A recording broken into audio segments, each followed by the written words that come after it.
Evening, good morning, ladies and gentlemen, and Jai Hind. On behalf of Right. Team Casa, I, Lieutenant General Gautam Murthy, Founder and Managing Director, Current and Strategic Affairs Forum, on behalf of Team Casa, welcome you all to this all-important webinar, our 39th so far, on Indo-US partnership. Where is it headed? At the outset, allow me to thank Lieutenant General P.R. Shankar for generously allowing us to use the streamer account of his hugely popular Gunner Shot channel, which is viewed across the globe. Thank you, General Shankar, for hosting us. Uh, The Thank recently you, con- sir. Thanks a lot for this, and it's my honor that I've been able to host the Casa Dialogues webinar on Indo-US ties and where it is headed. It's all your show. Please take on from here completely, sir. the recently concluded high-profile state visit of the Indian Prime Minister to the US has captured the attention of not only the citizens of these two countries, but also of the world. This is arguably the turning point in the bilateral relations between the two countries, which truly commenced in real earnest in 2005 with the signing of the Indo-US nuclear agreement between Dr. Manmohan Singh, the then Prime Minister of India, and Mr. George Bush, the then President of the United States. The strong bonds that developed between the two nations has withstood change of governments and leaders in both countries. Does this visit take the partnership to another level? Is there truly bipartisan support in both countries to this partnership? Will it transcend the discordant notes that we heard in Washington and among some lawmakers within India? How is it being viewed by the rest of the world, especially by our adversaries? To discuss this and more, we have a very distinguished panel today. Our first speaker, joining us all the way from Washington, D.C., is Brigadier Dr. Arun Sehgal, retired PhD. Brigadier Sehgal is a formidable name in the community of strategic analysts and is a senior fellow for strategic and regional security with the Delhi Policy Group and is the executive director of the Forum for Strategic Initiative, a policy think tank focusing on national security, diplomacy, and track two dialogues. He was previously the founding director of the Office of Net Assessment, Integrated Defense Staff, head of the Center for Strategic Studies and Simulation, USI, and senior fellow at the IDSA. His research comprises scenario planning workshops, geopolitical and strategic assessments related to Asian security and issues concerning nuclear doctrine and strategic stability in South Asia. He has numerous publications to his name. He has been a member of the Task Force on Net Assessment and Simulation under the NSC and a consultant with the DRDO.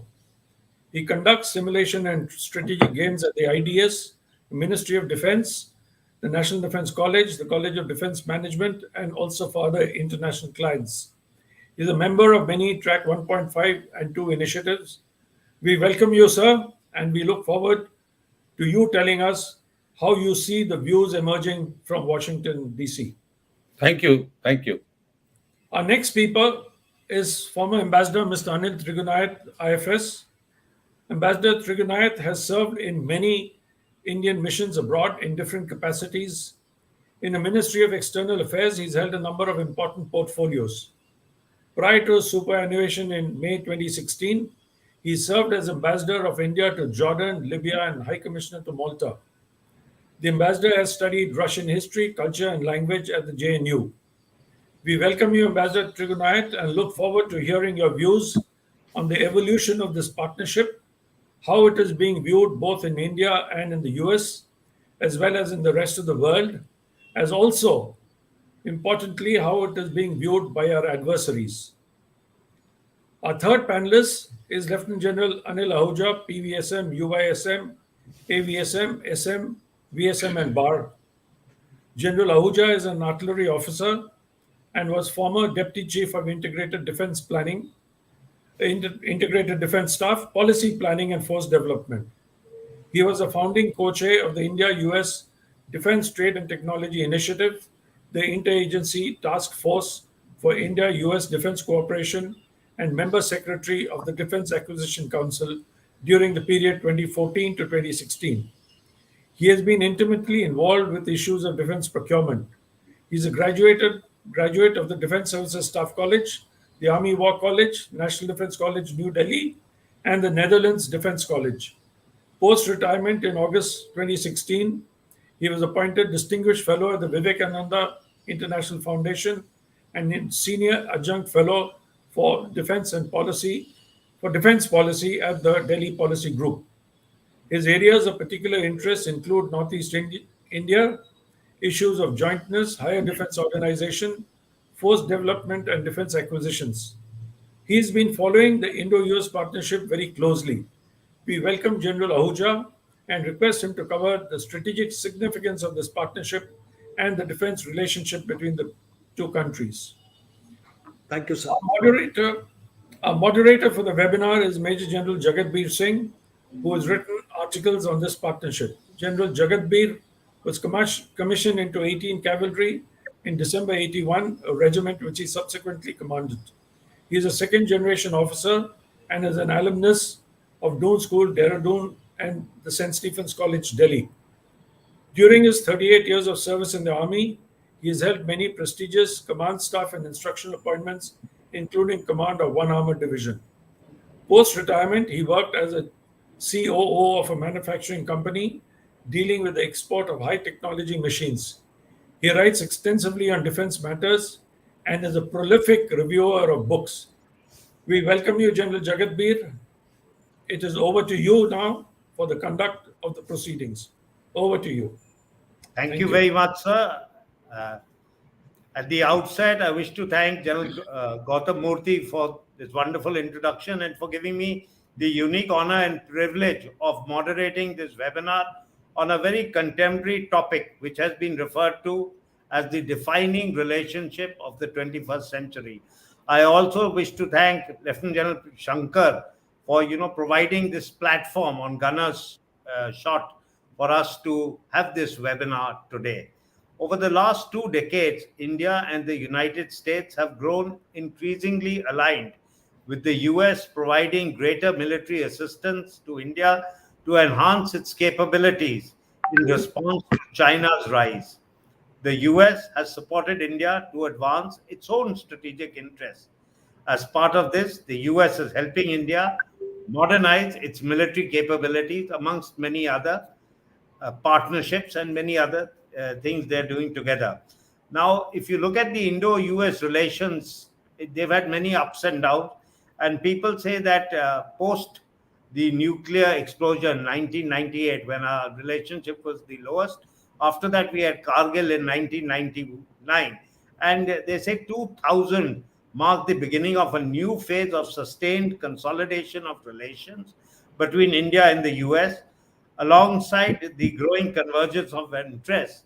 Each successive US president and the Indian Prime Minister have brought their own vision and imprint to bear upon this evolution in our relationship. Now, many attribute the pioneering of this relationship to have been started by President Bill Clinton, and thereafter we're all well aware of the talks that took place between Mr. Jaswant Singh and Strobe Talbot. And there were a series of deep discussions spanning a large period of time, spread over a number of countries. And basically, they were, to discuss and understand each other's strategic compulsions and explore the areas of convergence. And in addition to this, the visit by President Clinton in 2000 set the countries on this new path. And when he spoke to Indian Parliament at that time, he said about the idea of two nations conceived in liberty, each finding strength in diversity, seeing in each other a reflection of its own aspiration for a more humane and just world. Now, as General Gautam Murthy has said, and as we are all aware, the Prime Minister has just concluded a very, very successful visit to the United States, which was a state visit. And this is the third state visit in the tenure of the President Biden. And as far as India is concerned, it's the third state visit according to an Indian leader. The first being with President Radhakrishnan in 1963, and then Prime Minister Manmohan Singh in 2008, if I'm not mistaken. After that, Prime Minister Modi has visited US on a number of occasions after assuming prime ministership in 2014. But this visit has been very carefully choreographed and crafted, and there are a lot of deliverables that came out of this visit. So, and as the prime minister departed from India, he reaffirmed the significance of the trip and said, "I am confident my visit to the US will reinforce our ties based on shared values of democracy, diversity, and freedom. Together, we stand stronger in meeting the shared global challenges." Now, to discuss this landmark event, its strategic significance, and its implications, I have with me an extremely well informed, eminent, and experienced panel, all of them who are very well known. And General Gautam Murthy has introduced all of them, so I won't go into that again. You're well aware that we have with us today Brigadier Arun Sehgal, Ambassador Anil Tugunayat, and Lieutenant General Anil Ahuja. And each one of them will be covering different facets and dimensions of the relationship of India and the US. Now, I would request Brigadier Arun Sehgal, who is presently in the US, in fact, he's in Washington these days, to tell us something about the relationship of India and the US, how the US think tanks view our relationship, what has been the reception as far as the press goes, as far as the policy makers go, as far as the think tanks go to this. And there are many people who are talking about, the Quad was the first thing that got us closer together. There are whispers that are there that the US wants us to be part of NATO plus. I'm sure Brigadier Sehgal, who's been part of very many think tanks, will highlight some of these issues. May I now request you, sir, for your opening remarks? Thank you very much, Jagat. It's a pleasure and an honor to join such a distinguished panel, and I'm happy to do so early morning at 8 o'clock. I mean, to get ready at 8 o'clock, we had to get up early morning. So anyway, we are still suffering from a bit of a jet lag.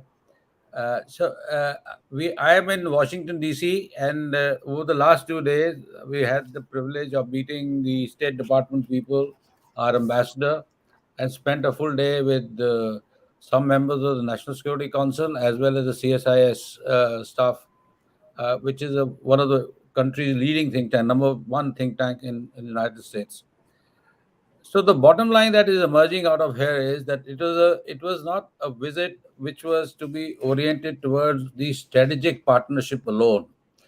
It was a very massive engagement of India in which both the countries have decided to jointly work together and building up strategic, technical, and economic engagement of a scale that has not been seen earlier.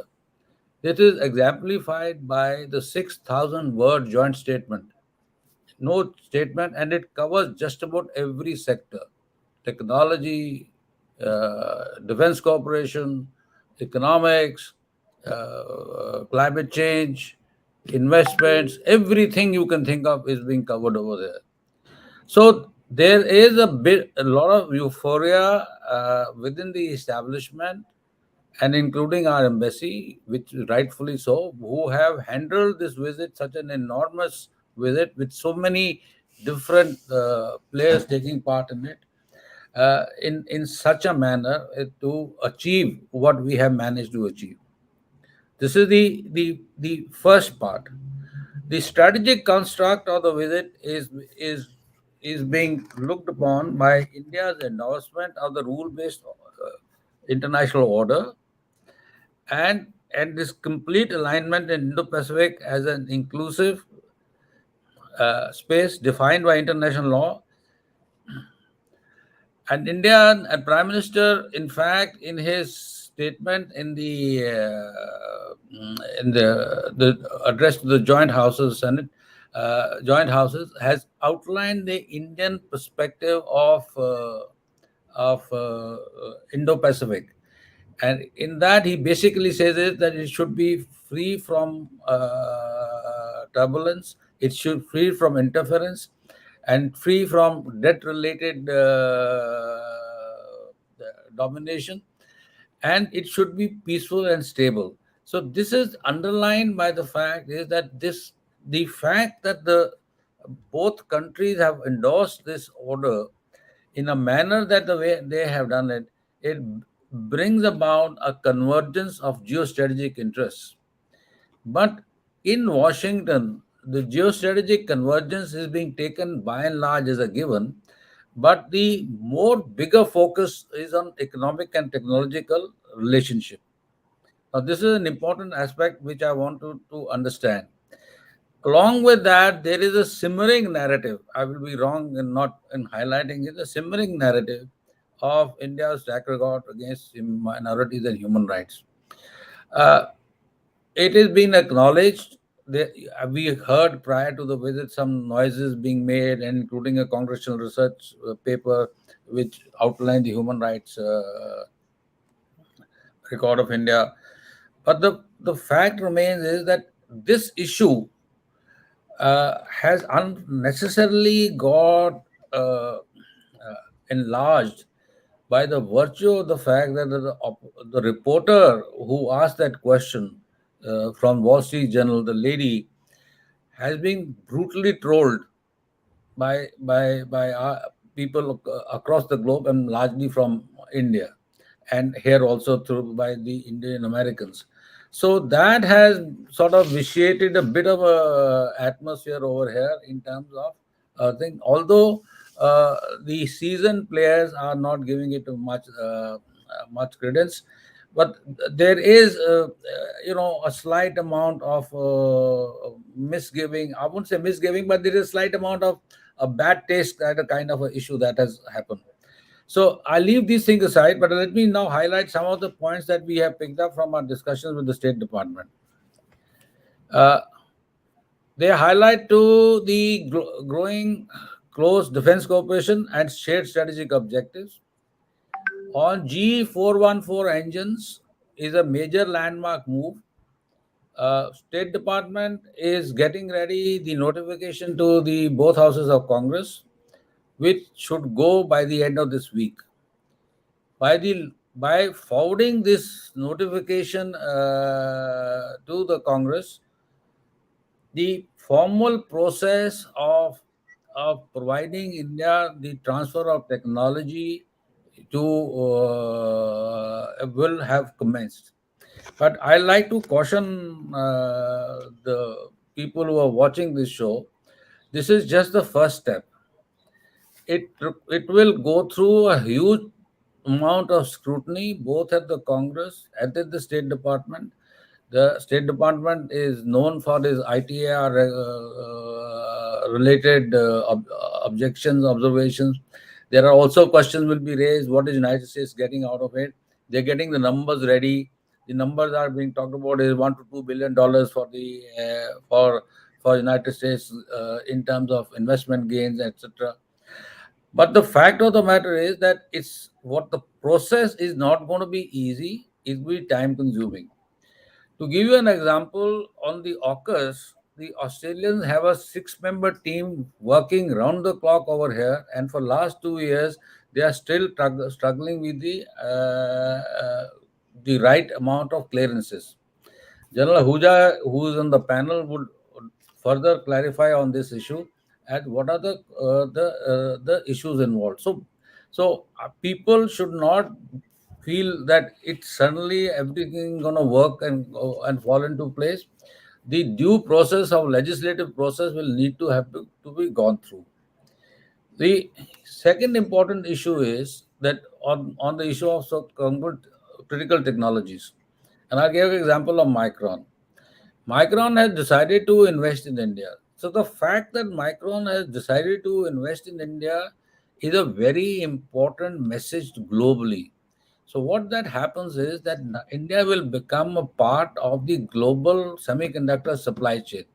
although the facility is basically being set up to packaging of the microchips in India, uh, for which Micron is going to invest close to about $865 million, and balance of the 2.5 will be coming from India. The, the important part over here is not so much that the deal has been handled. The how we manage the deal is going to be an important issue, purely because in terms of supply of electricity, supply of water of certain levels, etc., certain standards to be met, those will become a critical aspect as we go along. So the point is that in every area, similarly Oran, uh, so it's a it's an important development because it integrates multiple networks. Oran initiative is a very good initiative. It will allow us to reach the smallest of village in our country. But again, regulatory mechanism, the whole issue of clearances, etc., would have to be gone through to make it fructify. And I'm saying this because what happens is that once the deal is stuck, there is a belief that it'll start functional tomorrow. But there are large number of interagencies issues that are need to be resolved. The difference this time from the last time is this, or other times that we have handled these deals, is that there is a central authority on both sides which are managing and overseeing the deal. The credit for ensuring that we have gone through such an expansive technological and economic engagement package with the United States is being given to the selfless role played by both the National Security Advisor, Mr. Doval, and the American NSA, Jake Sullivan. They have worked hard to get people on board, define the parameters, integrate industry, integrated academia, and integrate startups to ensure that the deal is put through. Another element is this thing is, and yesterday we were pleasantly told by senior economists who's on the White House Advisory Board, is that India matters economically to the United States. Now, this is a message that is coming out. India matters economically to the United States. You are also aware of the fact that the 6 WTO disputes have been resolved, and and 3 from our side, 3 from the other side. But there is an interesting facet that we were told, and that facet is particularly economically oriented people. The United States doesn't have much interest in WTO. So to them, WTO is some kind of a dumb deal. So it's nothing economic. And the reason that so this gesture of resolution of WTO dispute is not to be seen as too much of a investment in India. It is basically a part of an effort because it means nothing to them. They say, okay, why hang on to this issue which can become unnecessarily problematic. The next issue is that in our strategic discourse that we went through, the State Department was very keen to understand after the deal what will be India-Russia defense relationship would be like. So it was clarified to them that the Russia-India relationship, like indeed the Russia-United States relationship, is two different baskets. As far as Russia is concerned, we have a platform-centric relationship with Russia, and that large number of our major platforms are from the Russian origin. Although we have done a fair amount of Indianizing of those, but the basic hulls, the basic framework remains Russian. So to that extent, in management of our existing fleets, both air, navy, and army fleets, there would be a dependence on Russia. So, and second thing is, we also told them is that we do not want to enter into a situation where that we are just about coming out of our total dependence on Russia to get another new dependency on United States. The second part, which is also important to understand, is that the kind of systems that we are getting from United States is our high technology system, which are attuned to our modern requirement of warfare. Now, an interesting point came up was that of sharing of intelligence. Now, we only look at the fact is that we are getting a satellite picture, and that satellite picture is coming to us, and that's okay. But what is important is that the Americans have developed softwares which integrates multiple sensors to provide a composite satellite picture. It was categorically told to us that United States will not part with those that software for India. It is not capable of parting, nor will it part.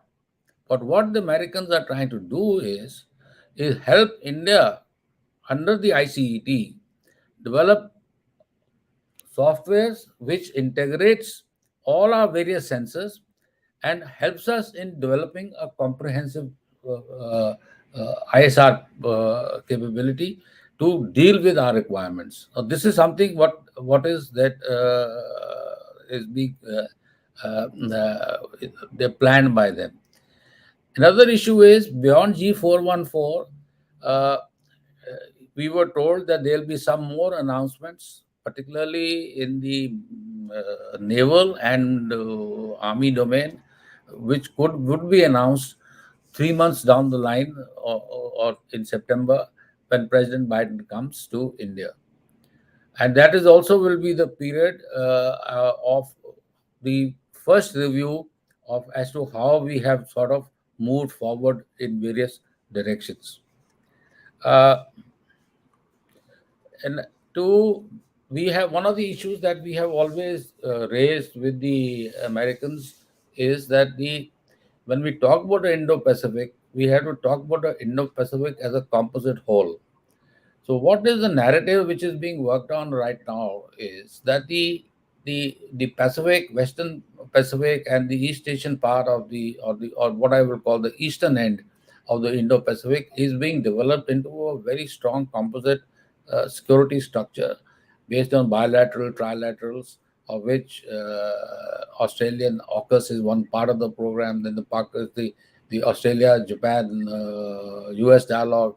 Then there is a dialogue between Japan, Korea, and United States dialogue. And now the new element of this dialogue is the Philippines, who have also been integrated. So strong, structural, integrated, interoperable, sustainable structure is being created in the East. There is no such thing in the Indian Ocean. Although the statements talks about, as like did the statement of the Quad statement of the Leaders Conference, talked about that they are going to integrate IORA, Indo-Pacific Oceans Initiative, as well as ASEAN into one integrated this thing. But this is only a talk. So to delve deeper into this issue, to define workable structures and issues, there is going to be an element called the Indian Ocean Dialogue, which Indian Ocean Dialogue is planned sometime during this year. And there is also Americans are thinking about, I mean, this is speculative, but that's what we have been told by people who know things, is that they are thinking about reorientation of Pacific and the central commands to create a one whole command that includes, so that the bifurcation lines, which are imaginary lines between the command boundaries, are resolved. So this is an issue that which we also were told. We have to also, on the geopolitical framework, we also have to understand that the perception and the narrative which we read in our part of the world of America being overextended, America geopolitically sidelined, etc., are not within the mindset of the leaders or their advisors in this country at this point in time. There is a huge amount of self-confidence, or at least of a bravado that they are handling things right. And this whole issue of a dual containment strategy of containing China and Russia having becoming a millstone around the neck is not easily shared. Although the people who understand, they are aware of it, are conscious that it could become an issue. So I think I've covered a fair amount of issues. If there are any more questions to be asked, I will certainly love to. Someone, this is a broad perception that I have sitting over here over the last 2 days of my visit.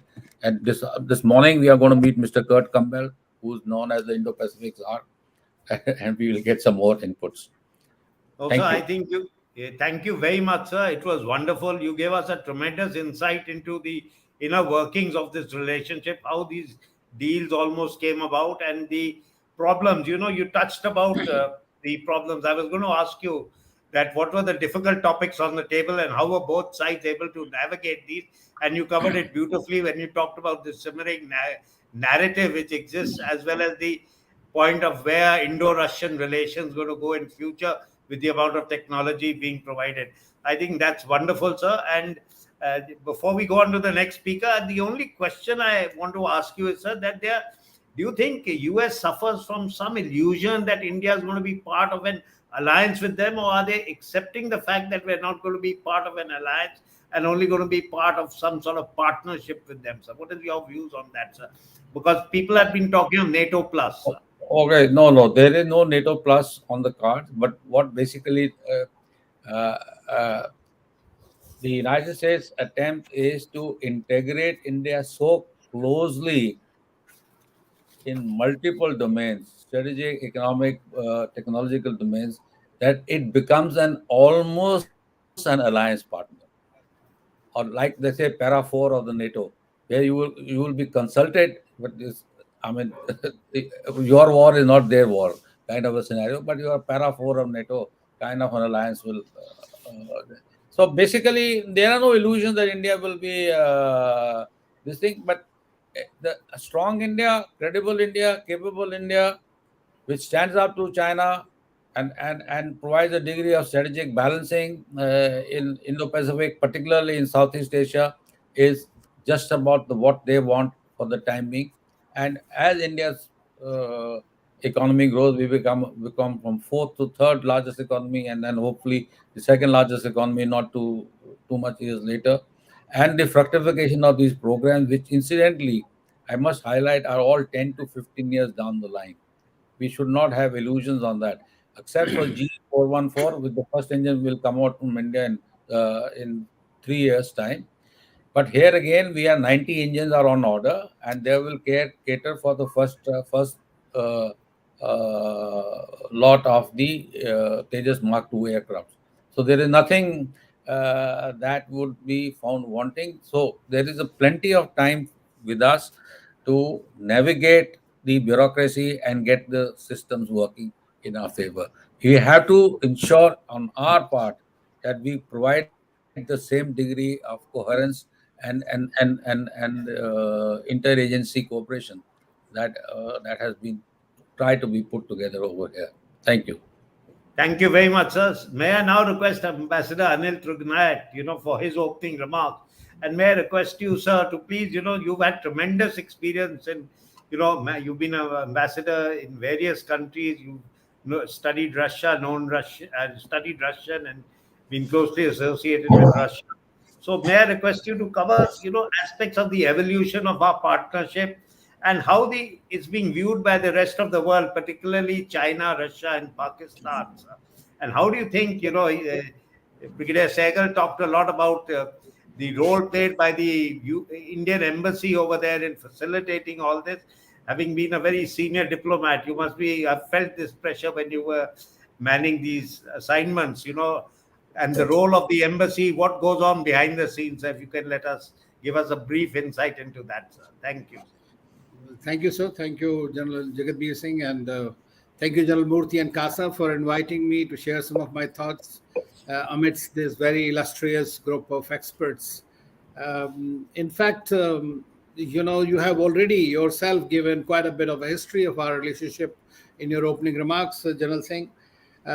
So let me just try to say that today, and as Brigadier Sagar also mentioned, that India and United States actually enjoy something called a comprehensive global strategic partnership, which covers nearly all areas of human endeavor and driven by shared democratic values, convergence of interests on a range of issues, and vibrant people to people contacts. Now, these are the strengths. So, how do I define this relationship? It has been called as a force for a global good, it's called as a defining partnership, and it has been given many of the epithets which would really attest to a remarkable and strategic alignment of the two countries and the two largest democracies. So, how do I look at it? Let me try to say the 7 Ds that I feel actually define our relationship and how it is progressing further.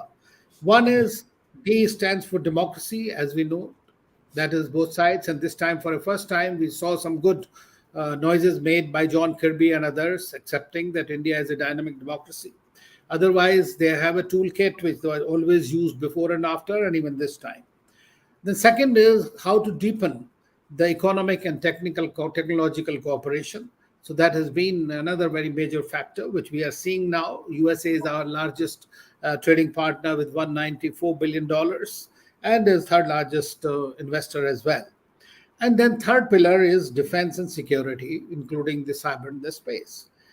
And the fourth, of course, is a very important dimension, and that is the diaspora. That 4.2 or 3 million, whatever, they are very, very successful. They are everywhere, from politics to economics to strategy to space, everywhere. And they have been highly instrumental. When I was posted in the US as Trade Commissioner, they were instrumental in getting most of the financial companies from the US to India. And at the same time, we saw the India's IT revolution essentially owes a great deal to the Indians living in the US. And then we have the another factor that is actually driving this relationship is a disruption by China and the power differential that we have with them. And I think that this partnership brings about a certain kind of a deterrence against such disruptors. So that is an important strategic dimension in my view from our angle. And lastly, it is not a relationship which is totally cohesive.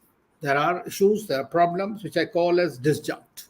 Now, this disjunct essentially is on our policy or a position on Russia-Ukraine war, global South issues, containment of China, climate change, Pakistan-Afghanistan policy, and the unilateralism of the United States in the international discourse. And as you asked, Brigadier Sehgal, there is also a major understanding which needs to be developed about India's alliance versus alignment policy. And we know that Indo-Pacific has become a major theater of competition. And that is where we are looking at India and USA working far more closely. But this relationship where it has reached today, and as you had also mentioned, and you asked me to just dwell upon it, how it really. So it is, we can just look at it. We know that in the 60s and the 50s, we had very good relationship. In fact, it was more of a donor and receiver kind of a relationship, even though we were championing the NAM and Prime Minister Nehru had tremendous respect there with Kennedy and others. But 63 onwards, 62 onwards, we realized that this was going downhill.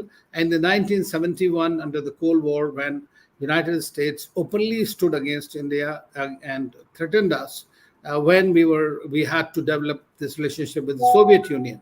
And that's something that still haunts the memory of the people and creates some kind of a trust deficit at certain levels. So thereafter, of course, the relationship continued. We continued to have our partnership. But in 1998, when India, I would say the most smartest move that India made was by nuclear. So when our nuclear tests were conducted and the United States agencies and their intelligence and others could not even locate that this thing could happen, so they felt somewhat slighted in the process, but then they issued huge sanctions against India. So it was almost nearly as if everything was closed. And then we have seen that there was a general perception that India cannot be fully isolated. and it is the only major democracy and the developing country which is standing for certain values.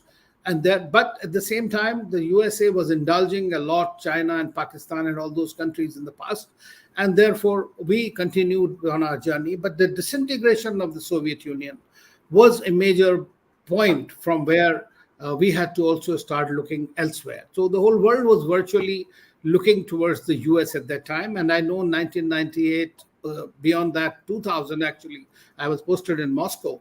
And at that time, we used to see Jaswant Singh, who was the defense minister, foreign minister, and finance minister at different times, meeting Stop Talbot and Condoleezza Rice under Bush.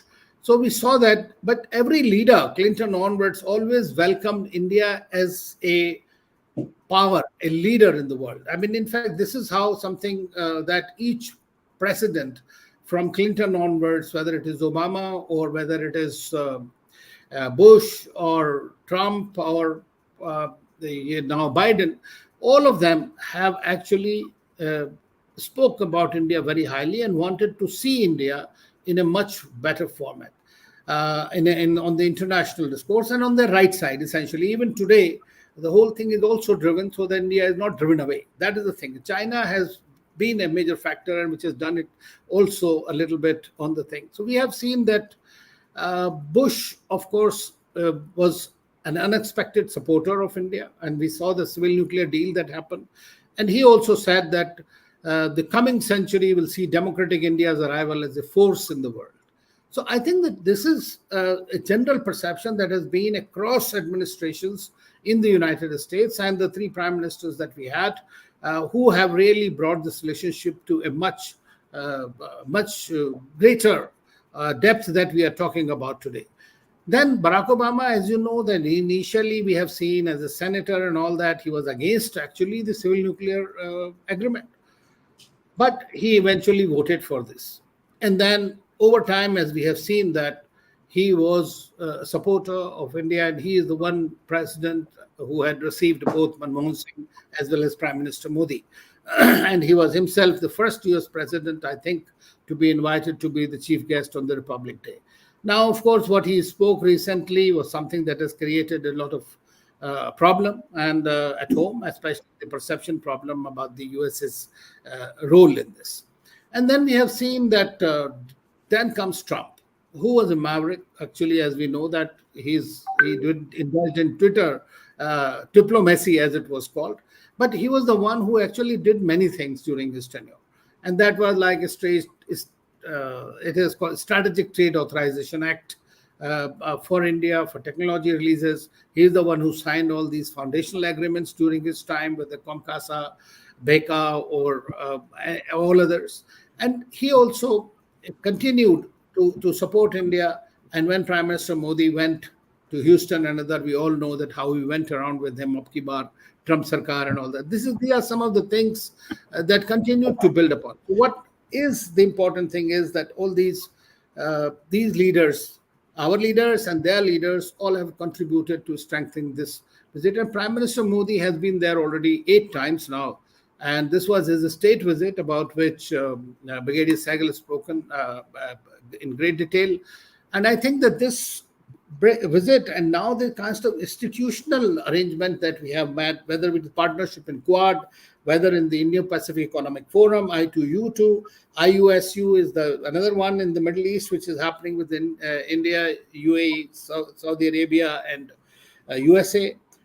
Every time G7+1, as you know, that India is always a partner in the G7 meetings. And now we are the chair of the G20, despite the fact that we also are very closely associated and partners in the BRICS, SCO, RIC, where China and Russia are also the very big partners. So India has been carrying on with this strategic autonomy.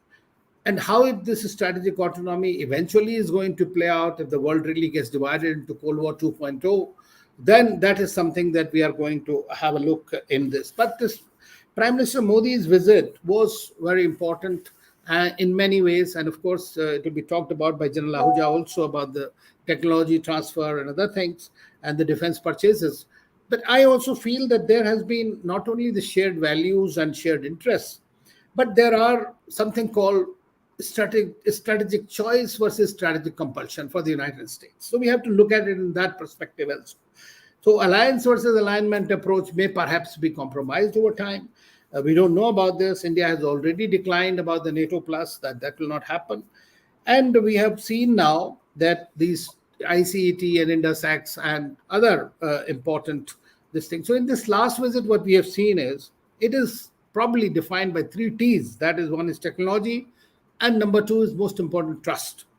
There's greater trust between the two sides now. And of course, the talent pipeline and whatever H-1B visa we are talking about now.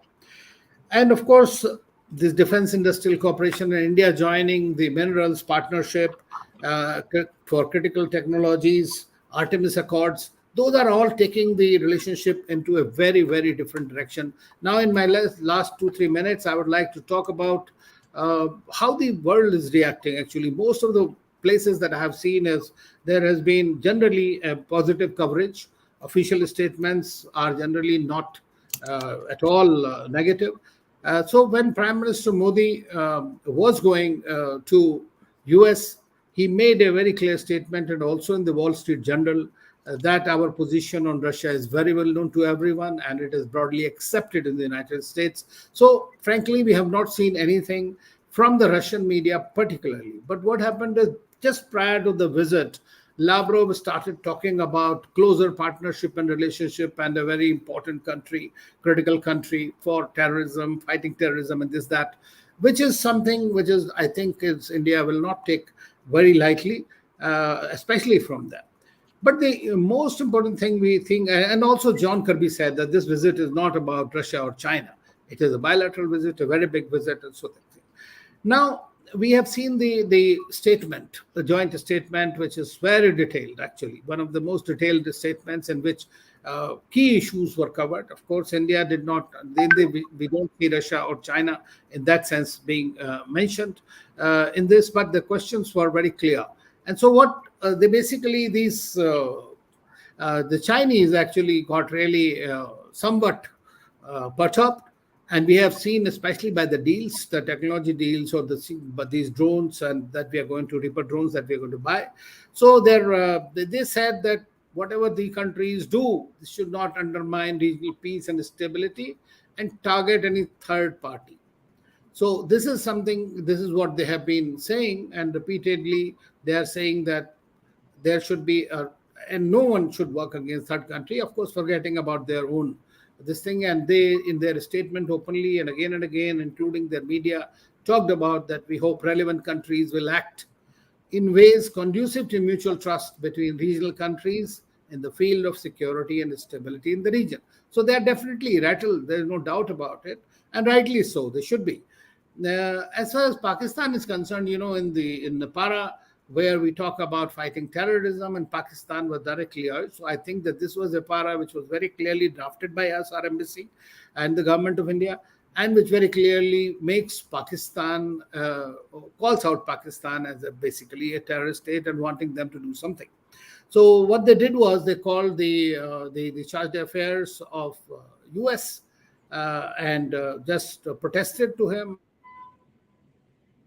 and to show for actually. And they said that this was an unwarranted, one-sided and misleading references to it in the joint statement. That's what is the important thing. And they strongly, they also said that counterterrorism cooperation between Pakistan and the United States was progressing well, and an enabling environment centered around trust understanding, which is imperative for further solidifying Pakistan-US ties.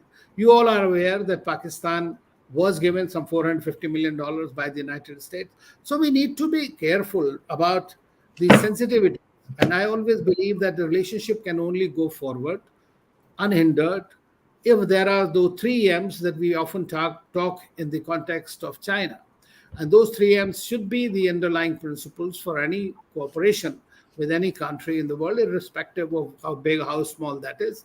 Those are mutual sensitivities, mutual respect, and mutual interest. I think that is very, very important in this. So I'll stop here, and I'll be very happy to answer any questions. I think. Thank you very much, sir. I think you covered it beautifully, and I like the way you covered these various D's and T's, and to cover the issues and they highlighted the issues very well. But I'm one question before we go on to the next speaker, and that's a lot of people say that in the today with where you see more diffuse power and many more diverse actors taking very distinctive foreign policy steps, partnerships and friendships and all are also being marked by disagreements. And Brigadier Sehgal also talked about that. So, do you feel the US has absorbed the costs of India's varied choices, and both countries have agreed that they're willing to tolerate differences that exist? What is your view on that, sir? Well, I think that this is something that I think Prime Minister himself has said. And if you see his speech at the Congress, I think that was an amazing speech in which he gave a complete rundown of what India is, what India is doing, what India's approaches are, which are very clear. And we don't have to be on the same page. And that's why we meet and discuss the issues. But at the same time, on the international peace, dialogue, diplomacy, national interests, there each country looks to its own national interests. So there are going to be divergences. But the fact that we are talking and there are hundreds of institutional mechanisms between the two countries that augur very well for a strong relationship, provided it is, in my view, India is one country, and I have always held it. The civilizational countries are not the lackeys of any country over time. Thank you, sir. I think that you summed it up wonderfully, sir.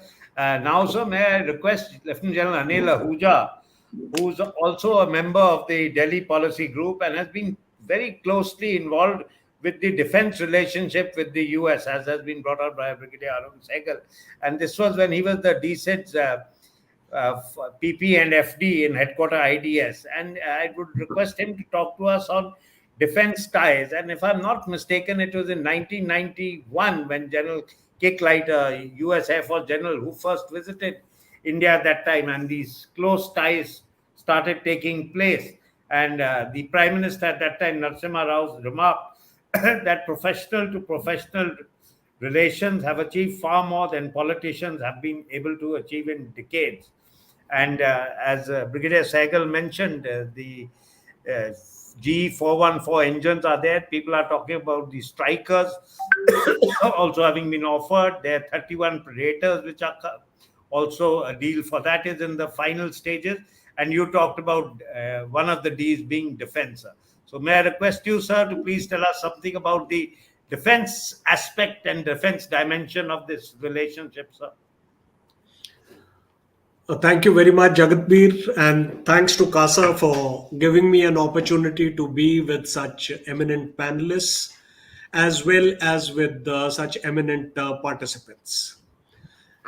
Now, the background has already been set by Brigadier Arun Sehgal and Ambassador Trignoit, and it's clear that this substantial visit amidst many a discordant notes and this joint statement that has come, which is so expansive in scope, as has already been brought out. But expecting such promises, having these expectations between two nations which are not allies, and where we have India, which maintains its strategic autonomy.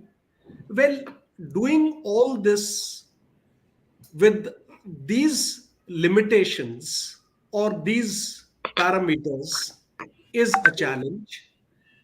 My endeavor would be that I straight away come down to a few aspects related to defense and security, like General Jagatbir just mentioned about the importance of defense relationship, the Kicklighter proposals, and the history that we've had. Each one of us here understand that defense remains a vital pillar. It remains an island of continuity, and what I like to say many a times is like a spinal cord in a bilateral relationship.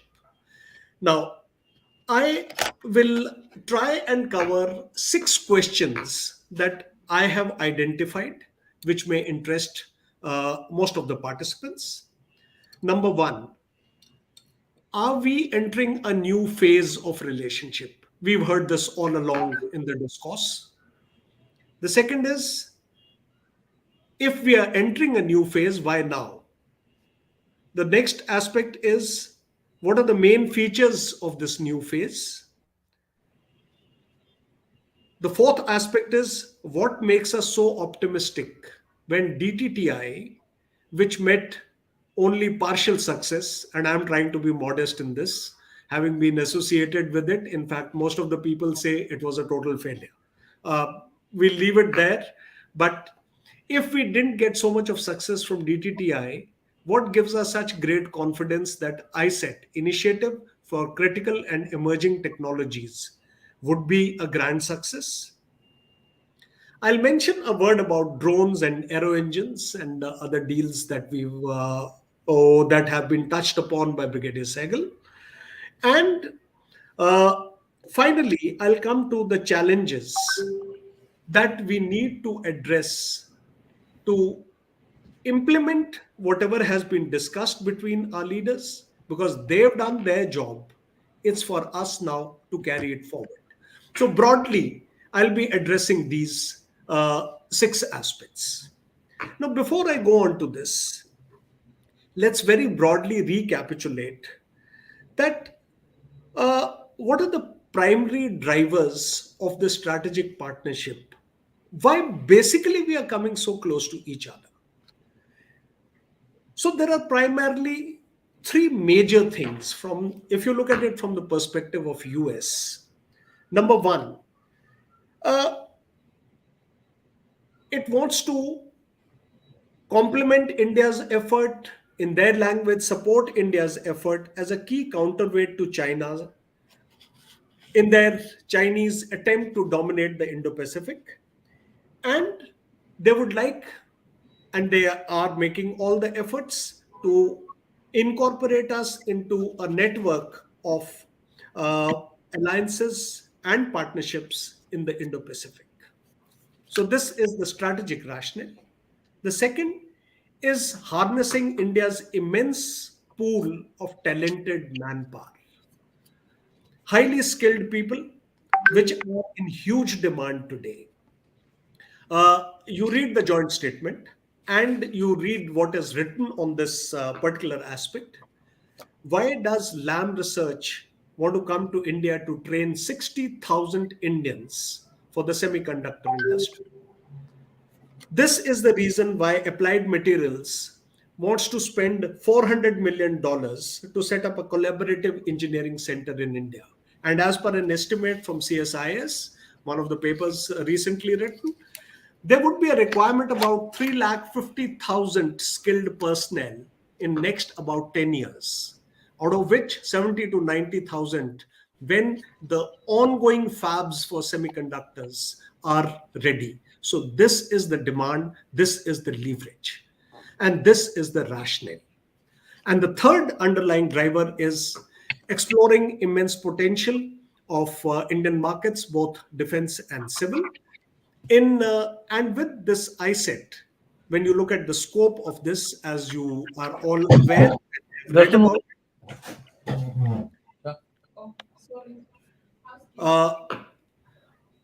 now in this there is a tremendous potential, and from the Indian perspective, when we look at it, of course, we are looking at building our own capability across multiple domains. And this includes strengthening our economy, strengthening our deterrence, and strengthening our war fighting capability. And if I look at it primarily from the field of defense, since many of the participants are from this field, if I was to prioritize the requirements, the drivers for this would be to build our own capability across domains, to mitigate the China threat, to get niche technologies, to fill the gaps in our existing combat potential at the moment, to get a larger political heft by our close association, and to get hold of some sophisticated weapons. So let's understand, when there is a lot of narrative that, you know, we want America partnership or America wants us as an indispensable partner. Let's understand it's a partnership of mutual dependence. And we have it in us that we have come to that pedestal where we are realized as a viable partner.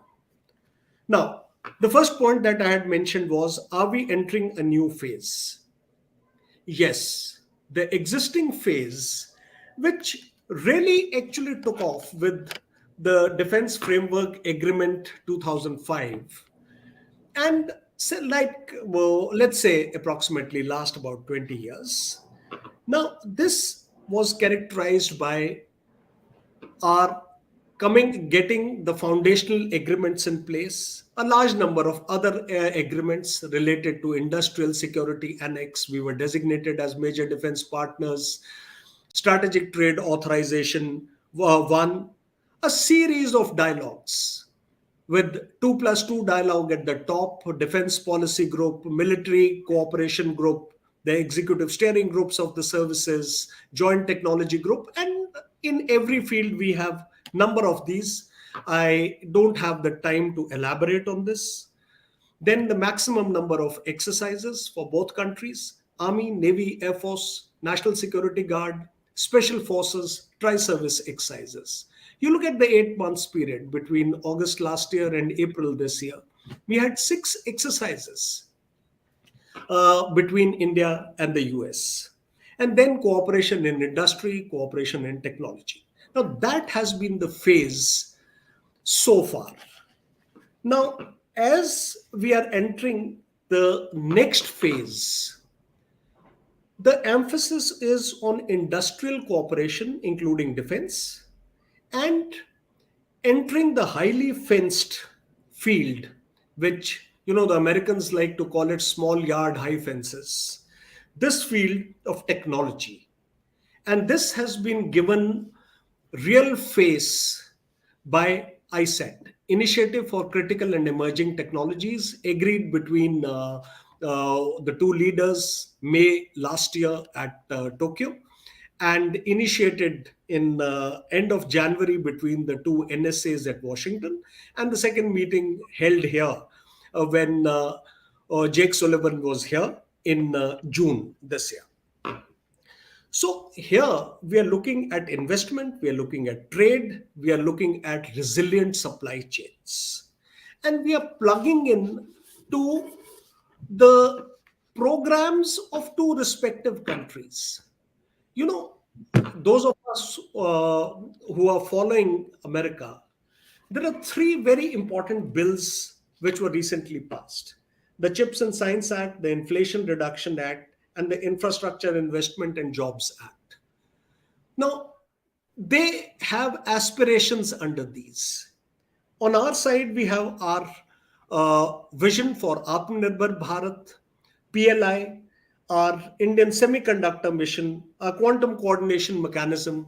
Now, both these merge into each other. So, yes, we are entering a new phase of our relationship. And most important thing we would do good to remember is that in one field where it is only mill to mill cooperation, our exercises, well, to some extent, honestly, it can be a pull and pull out, a plug in, plug out relationship. We had a 1998 nuclear blast. The Malabar exercises came to a halt for a couple of years. But today, when industry comes in, when investment comes in, when the startups come in, when we are located in each other's geographies, it adds ballast to the relationship where certain amount of turbulence, even at political level, it can be handled, it can be, absorbed by the depth of this relationship. And why is it happening now? Number one, we see that there is an intensified geopolitical competition and major power rivalry.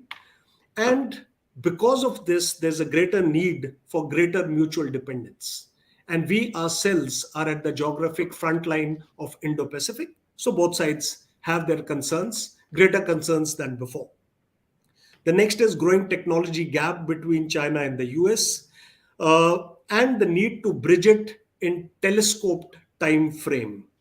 So whether we are talking of cooperation in 5G, 6G, next G, or Oran or semiconductors, well, today, uh, America, West, and us, we need additional hands, additional brains, additional facilities. So therefore, now.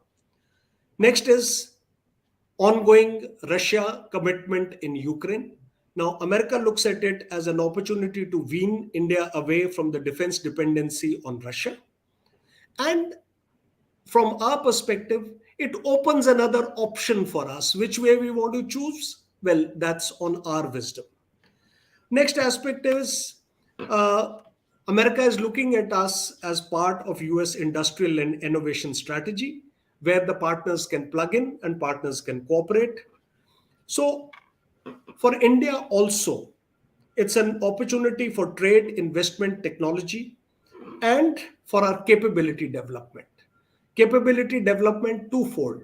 One, capability developments for operations here and now today. That we have certain gaps in our operational capability. These can be bridged, whether it is in ISR, in intelligence, in maritime domain awareness, underwater domain, or it is for building future capability.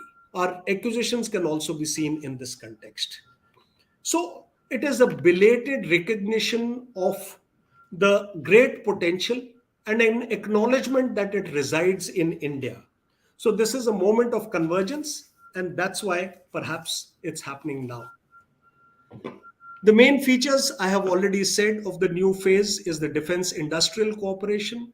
During Secretary Lloyd Austin's visit, 4th, 5th June, we concluded a roadmap for US India defense industrial cooperation, which entailed fast tracking technology cooperation, co development of new technologies in emerging domains, co production of existing and new systems, land, sea, and air, cooperation amongst the startups. Though you've heard of the launch of this Indus-X on 21st June at Washington, lowering and removing of regulatory barriers. So the first characteristic is the defense industrial cooperation. The second is the emphasis on deeper technology cooperation through ISET. And the third is making supply chains resilient.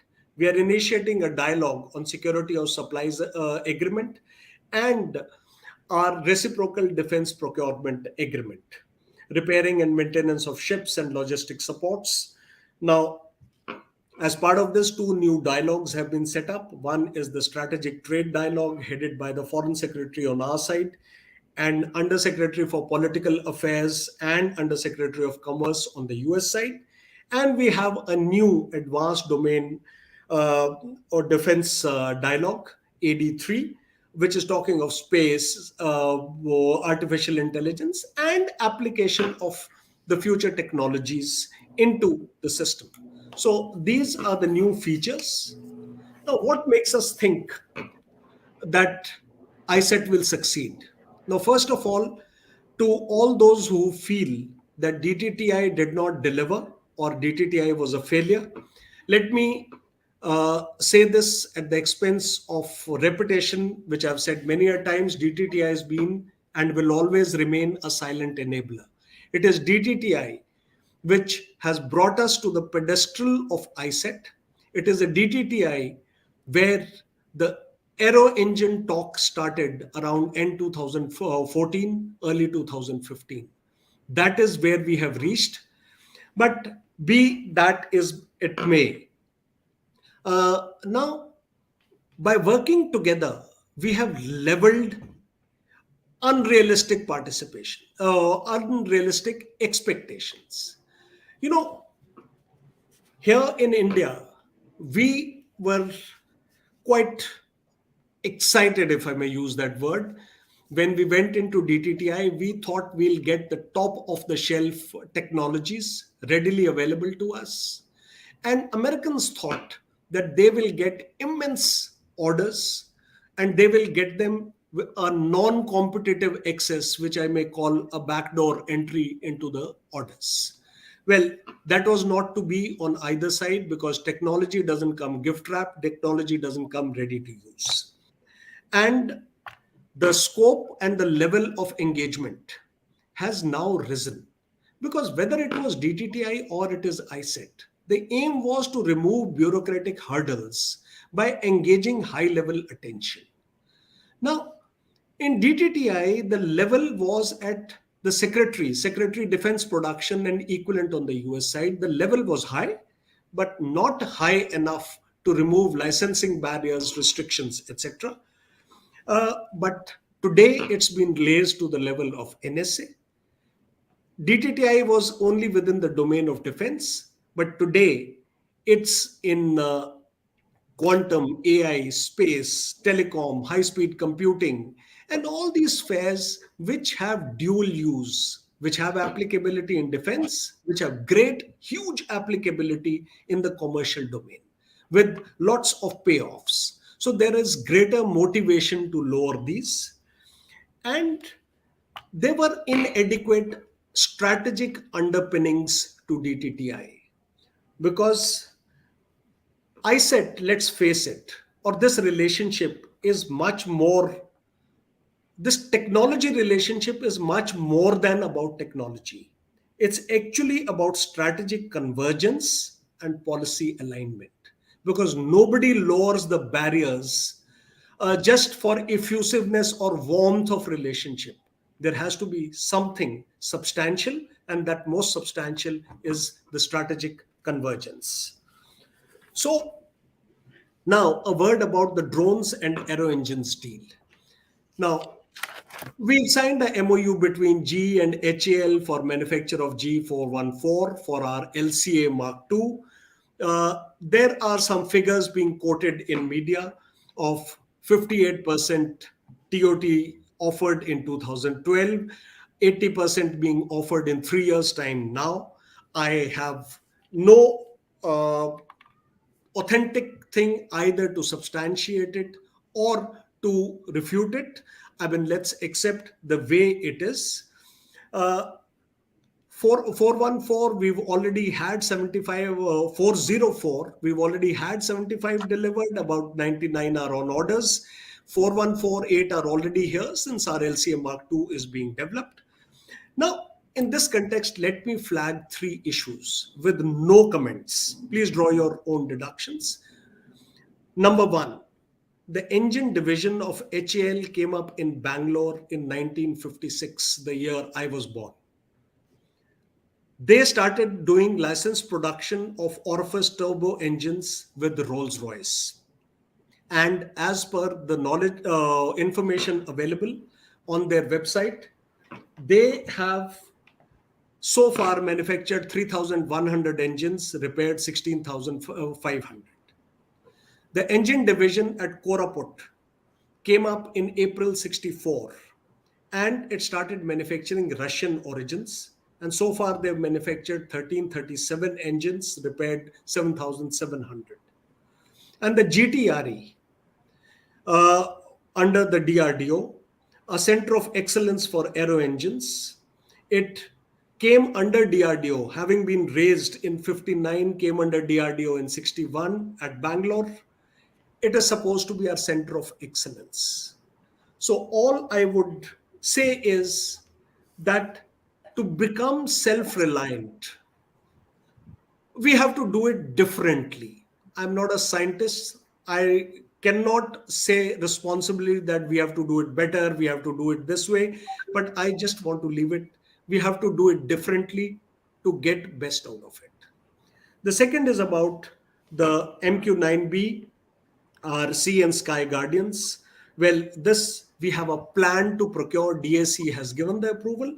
The value will be for the approval of the Cabinet Committee on Security. It will take its time, but let's make a distinction. Engines are our future capability. The drones are for the current operational requirements. So in this, the issue of today, it's being quoted that it has about 8 to 9% indigenous content, negotiating for a higher 15 to 18% content.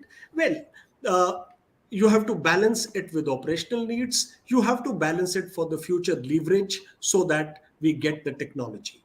And Last aspect, let me give you 10 challenges that are there in cementing this relationship in field of defense, which we need to address.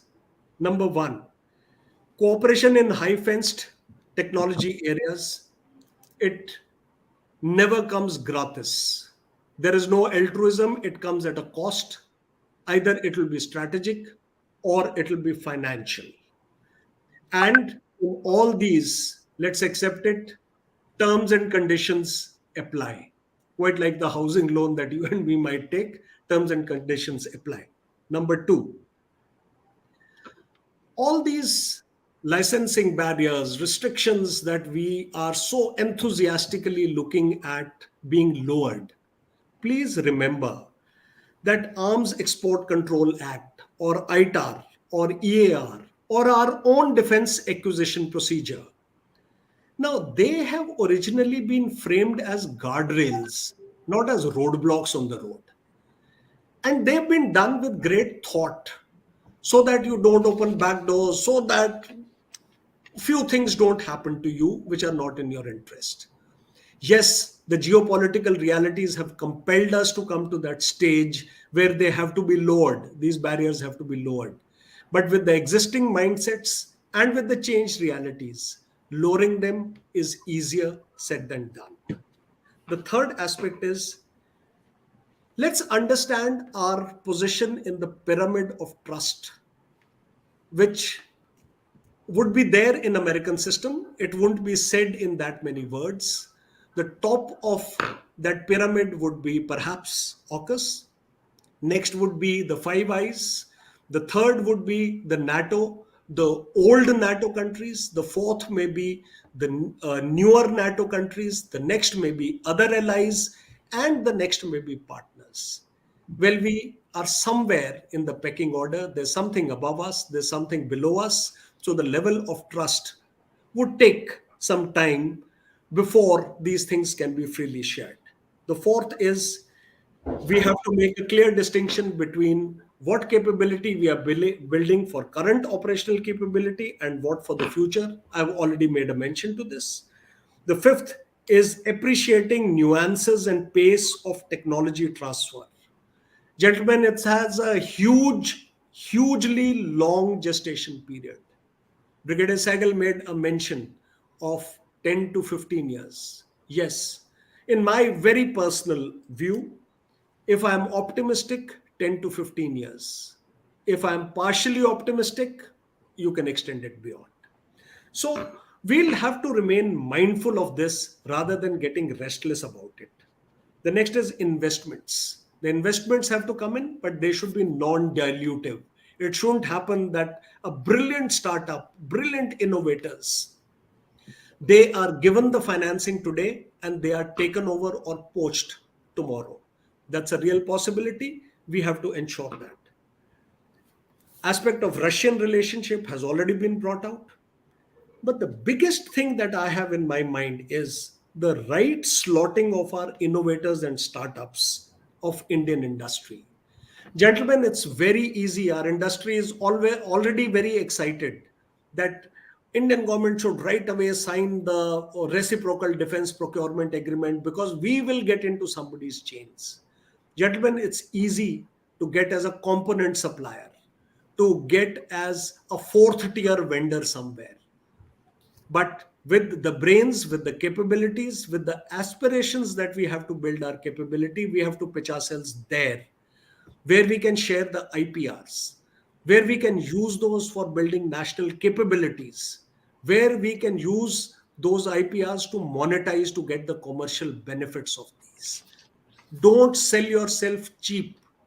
But yes, we are entering at different level. We have to cater for aspirations and we have long way to climb the ladder. But please understand, don't easily slot yourself at the lower rung. The challenge of managing disparate stakeholders. They are in academia, they are in industry, they are in different ministries. Having worked in DTTI Interagency Task Force, where we had the challenge of coordinating people from MOD and the services, and some bit from the MEA. It was a huge challenge to bring such disparate people and take them in one direction where there is strategic convergence between India and US. We have to be careful and don't So may I lose sight. request you, sir, that we are about to finish, sir. The time Okay, is. thank you. So So, that's what I've said. That for sorry, this sir, for. convergence, we have to invest. We have to be capable, and we have to be patient. Thank you. Sorry for cutting you short, sir, but No, you no, had it's just okay. I about 10 finished. minutes I finished. left, I'm sir. sorry. I've got one I question finished. for you, sir, before we switch over. And that is, I finished. uh, General Austin in the Shangri-La dialogue just now talked about strategic, integrated deterrence. And he talked about this with relation to the Indo-Pacific. So how do you, having commanded a corps on the northern border, how do you view integrated deterrence as far as our northern borders are concerned, sir? I think there we always fight alone. So what is your opinion about that, sir? Okay, if I may just suggest that rather than our being only confined to northern borders, let's look at a larger strategic integrated deterrence. And if I may, for that purpose, if I may pass it on to Brigadier Sehgal, because since he covered Indo-Pacific extensively, it may be much more relevant in that context rather than coming to the northern borders per se. If there's required, I'll add. Thank you, sir. Thank you. So maybe have your views, sir, Brigadier Sehgal. Arun sir? Okay, yeah, sure. Uh, See, integrated deterrence is basically a perception in the United States. Revised thinking is that it is not a military-oriented deterrence that works. It's an integration of all elements that support a military action or a military capability. So when you're looking at integrated deterrence, you're looking at systems, you're looking at logistics, you're looking at a whole of government approach, you're looking at technology, you're looking at capability. You're looking at creating a composite structure to meet your strategic requirement. Uh, Earlier, the term used to be deterrence by denial or deterrence by dissuasion, etc. But integrated deterrence basically means is that until unless you have a composite ability to deal with the situation, your deterrence will not remain complete. So what he talking about is integrated deterrence is basically having kinetic capabilities, logistic capabilities, interoperability, sustenance, and issues like that. Thank you, sir. Thank you. There are a lot of questions from the audience, so I'll just take on a few of them. Mr. Madhavan Shankar has asked a question which I request General Ahuja to answer. Do interoperability issues arise between current Indian military platforms and the proposed new platforms from the US? Okay. Now, interoperability has a huge span. On one end of the spectrum is the personnel from one country, from one armed forces, using the equipment of another country, landing on the platforms of one of them or the third country. That is total interoperability between similar platforms and interoperability between personnel. You can exchange the crews, you can deploy them on each other's ships, etc.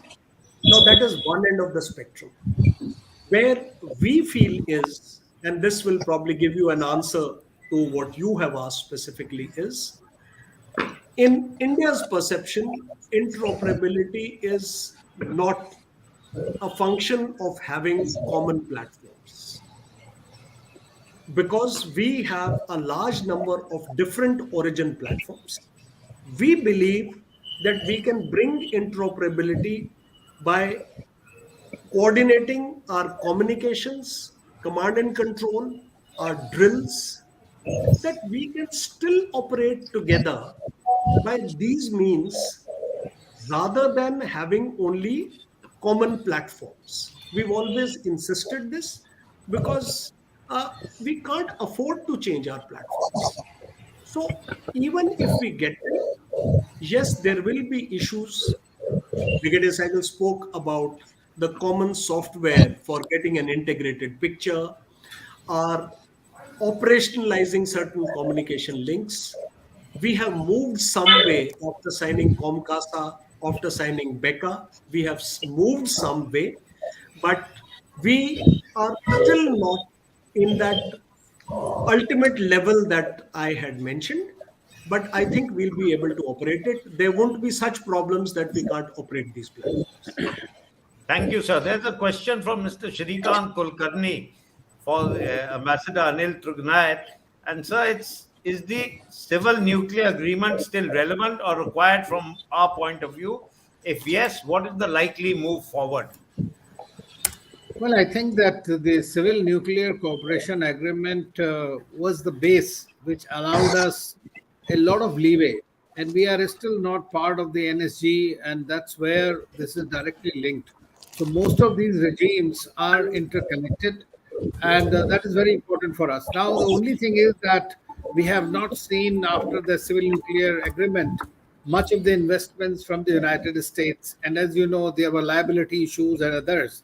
I believe that this has been discussed even this time, and we might see a little more of the American companies coming into it. So, yes, it is very much relevant because this is like the foundation agreement for India becoming not being an NPT signatory, yet being a nuclear. Thank you, sir. There's one more question for you, sir, and that's from Mr. Madhavan Shankar, sir. And he says, can diplomacy get written assurances from US that they recognize one India policy with the entire UT of JNK and Ladakh, including Aksai Chin, and that Arunachal Pradesh are integral parts of India? Yeah, well, firstly, I don't believe in these written assurances. You have seen what Putin asked from Biden and what he got now. But at the same time, that was a lighter vein. But if you remember that in February, there were two of these senators in the US, Senator Muckley and one more senator. They had introduced a bill which is now has just been taken up actually a few days ago, just before Prime Minister's visit by the Senate committee, in which they were declaring Arunachal Pradesh as an integral part of India. Now that is as far as it can go. So that's something. And repeatedly, USA has said that India's territorial integrity must be respected. But we need to be a little more careful about two things. One is that you have a little bit of a differentiation there between LAC and LOC. When you see LAC, there USA recognizes the McMahon line, which China does not. And therefore, it always can extend, plus the kind of competition they have. But when it comes to LOC, you have seen Article 370 and others, where even President Trump, at the request of Prime Minister Imran Khan, wanted to intervene and say, I can negotiate and all, India is ready, and which we declined immediately and clarified that we had never said it. So I think that there I find a little bit more, and after the Article 370, this thing was pretty lukewarm. And then eventually, because of the human rights considerations and whatever, they started criticizing. So there became a point which blends very well into this human rights narrative. So I think that we have to differentiate between the two. The thing is that depending on how this relationship moves forward and how the global scenario changes, we have to see. Because you remember, the relationship with Pakistan still continues to be quite close. That's how I look at it, even though they are investing a great deal in India. Thank you, sir. Sir, do I have one more little time for one more question, or is it? Yeah, go ahead. Okay, sir. There's a question from General Rajan Kochar, sir, and he talks of how are we going to ensure supply chains of US weapon platforms we are going in in the next 30 years, and he talks of the Russian experience should be taken as a lesson. So, may I request General Ahuja to answer this, please, sir. See, defense relations are the ultimate test of trust and faith in each other. Well, we've had ups and downs in our little negotiations with the Russians, but we've really never had a serious problem that we are breaking down the supply chain from Russia. It's not happened. And even with America, the question today is that we are building a relationship. The relationship, uh, there can be doubts, and there are many doubts that we are becoming, we are becoming their allies. Some people are loosely using many other words, but the fact remains there is a mutual dependence. We are developing capabilities side by side. So while there will be agreements, but then so long as there is a continued mutual need and mutual relevance of each other, the supplies will not be cut off. But at the same time, why we are insisting on indigenization and greater indigenization content is that by and by, whatever we get, we try and indigenize its spares, components, develop its MRO facilities within our own country, and we are little better poised to meet these challenges because anything can happen in future. The COVID has taught us about supply chains, and we are all talking of making supply chains resilient. There cannot be ironclad guarantees. Ambassador Trignayat also just mentioned that the written assurances are what they are. But I think we have a reasonable certainty with the uh, depth of our relationship. Thank you, sir. Thank you very much. There's one question from Samrat Ashok, sir, and there are about 2, 3 questions concerning the GE 414 engine. And his thing is, have US confirmed 80% transfer of technology, and are they willing to transfer hot core technology in this? Sir? Yes, sir. Brigadier Sehgal, please. Yeah, bottom line is that nothing can be assured till such time the fine prints are discussed and every little element is discussed. It is work in progress. They are talking about around 80% of technology, but those are based on discussions. Till it passes through the labyrinths of the Congress and their regulatory mechanism, nothing can be said at this point in time. So, I mean, speculations on what percentage and all. The question is, you can to give entire technology, but you don't hold on to the crystal blade. The engine is useless. Yeah. So so it's a technological issue where we will need to go into much more details. And I'm sure the two elements, that is the GE and the HAL, will work out on these things. And if there are roadblocks, then this ICET mechanism, which has been established between Sullivan and our LSA, will look into these. And they are saying it take about 2 years to establish any kind of a worthwhile capability.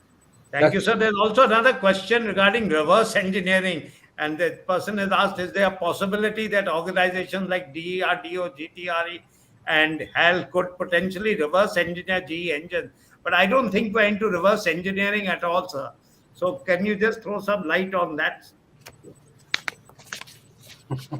I would have no comments on it. I think No, India is a very absolutely. responsible. India is a very Yes, sir. responsible nation, and Absolutely, sir. goes by the agreements that we signed with our partners. Perfect. That's what we wanted to hear from you, sir. And I think, sir, with this, I think we've come to the end of a wonderful discussion, sir. I mean, it couldn't have been better. I thankful to all of you, sir, for your wonderful insight, the expanse of your talk, and your unique insights and your tremendous knowledge, sir. You added a great deal of value to all our existing knowledge as far as Indo-US relations is concerned. And in the end, all that is left for me is to thank General Gautam Murthy and Casa for giving me this rare opportunity to moderate this discussion with such an eminent and distinguished set of panelists, sir. I would also like to thank General P.R. Shankar for providing us this technical support and all his assistance in putting us through this, sir. And I would also like to thank all the panelists for your maturity in handling these issues with great intellectual depth and having added tremendous value to our understanding and knowledge on this subject. And all I'd like to do is now to quote President Biden, who said, "The challenges and opportunities facing the world in this century require that India and the United States work and lead together," and we are. Thank you very much, sir, and Jai Hind. Gautam sir, 1 minute. 2 minutes. Just give me 2 minutes. One, I'd like to.